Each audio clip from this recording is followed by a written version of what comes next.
they are capitalizing and capitalizing greatly on the bad optimization of Warzone Mobile. Now, of course, it's no secret at this point that Warzone Mobile had a very rough launch. Even the biggest proponents of the game are now all of a sudden coming out and openly admitting that the launch was rough. Facts are facts. Having said that, other games have been able to capitalize on the early downfall. Not that it's the complete end of the game, but a more or less early downfall of Warzone Mobile. Other games have now been able to capitalize on that. One of those games, which is getting a ton of publicity, is Bloodstrike. Bloodstrike is a game that is unique in its own way, but it's also undeniable that it is very, very similar to Warzone Mobile. And people, as I've stated in other videos, people are looking for a new game to play. A lot of the people that have come from other games have been playing these games for years on end, and they want something new. And that's where a game like Warzone was supposed to kind of fill that new game people have been craving and wanting. Bloodstrike is filling that void, and more people are coming to Bloodstrike because of the poor optimization of Warzone as I'm making this video right now. However, there is an issue, and it's a pretty big issue, and that issue is the developer of Bloodstrike. For those of you guys that don't know, that is NetEase. NetEase is the developer that has made Bloodstrike, and their track record is not very good when it comes to games. They've basically always kind of copycatted. They've basically been a copycat of very popular games. They've done a couple different, they change a couple different things, but the actual foundation of the game is a complete mirror copy of the bigger title. And real quick, I'll bring you guys up to speed on all the games that NetEase has developed over the years, kind of where they're at right now, or in some cases where they used to be, because the games basically had to close down. And that's what I'm scared. I'm scared of the future for Bloodstrike, because I've actually been having a lot of fun playing this game as kind of a fill-in for what's going on currently with Warzone Mobile. So the first one is Hyperfront. Hyperfront is more or less a direct copycat of Valorant. Valorant was developed for PC. There's supposed to be a mobile version of Valorant coming out, but NetEase made a mobile version called Hyperfront, and they're actually in court right now. Riot Games has taken NetEase to court. They're in court right now trying to whether they make them shut down. They haven't discussed what the actual lawsuit amount is, but they also want to try to shut the game down. For those of you guys who have been playing Hyperfront, it's just like Valorant, it's a 5v5 type, TDM. The next one is Rules of Survival, which we all know what happened with that. They were forced in court. Tencent took their asses to court. They sued them, and they basically sued them to the point where they had to shut down. So that's why Rules of Survival, which of course was a mere copy of PUBG Mobile. And obviously Tencent won that. Rules of Survival is no longer playable. Knives Out, also developed by NetEase. That game, I believe you can still play it. No one does, but you can still play it.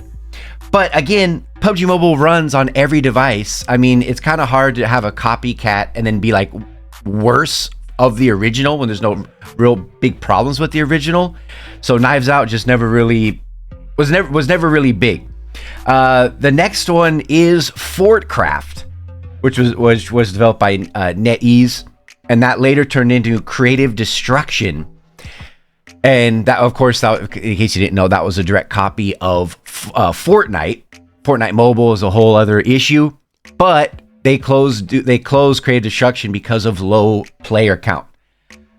Next one is Lost Light, which is a direct Lost Light, also developed by NetEase. That's a direct copy, more or less, of course, of Arena Breakout. Lost Light doesn't seem to be big. I mean, at least as far as I know, no one's like really covering that game.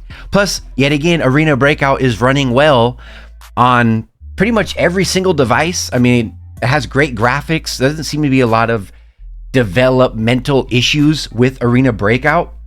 So Lost Light just doesn't seem to be very big. So who knows what the future holds for them. And the thing that I don't understand the most about all of this is NetEase They know how to make a good mobile game. I mean, there's nothing in of itself that's wrong with any of these games, you know, that I just listed. There's nothing wrong with them. The thing that's wrong with them is that they're not original. What would be amazing is if NetEase actually developed their own original Battle Royale TDM type game that's a standalone in itself. The fact that, I mean, it's clear as day. I mean, this isn't a secret, you guys, that they see what games are hot and they develop their own kind of version of it to launch and hope that it sticks and, you know, becomes popular.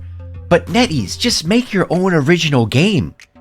I think they have more talent than they actually know, which leads me to the big one, which is getting the most traction, which is, of course, Bloodstrike. Bloodstrike being, again, it's not completely identical. They do have things that are unique in the game. It's kind of a mix between Warzone and Apex, which I've covered, you know, in a different video. But as a whole, the foundation part of the game, I'm worried because it seems like NetEase always finds themselves copying games. They always find themselves in court, whether they're paying millions of dollars or whether part of the lawsuit has to be them shutting down their servers. And I think out of all the games on this list, the most impactful game is Bloodstrike.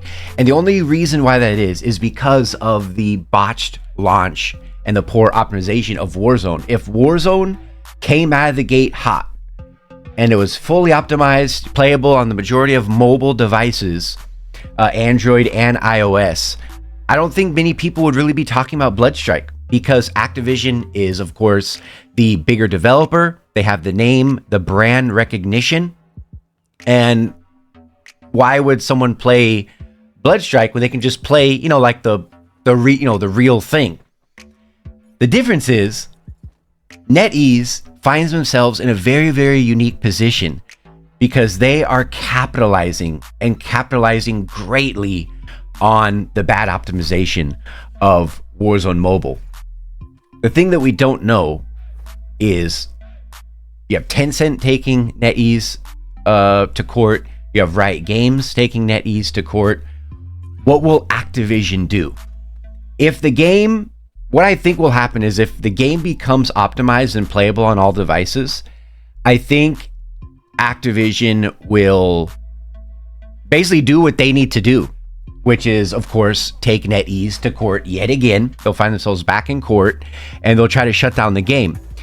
If the game continues to run poorly and they just can't try to figure out, you know, how to have this game playable on the majority of phones, I don't know if they'll take them to court if that's the case. But it just seems more and more day by day we're seeing more and more players converting and giving Bloodstrike more attention.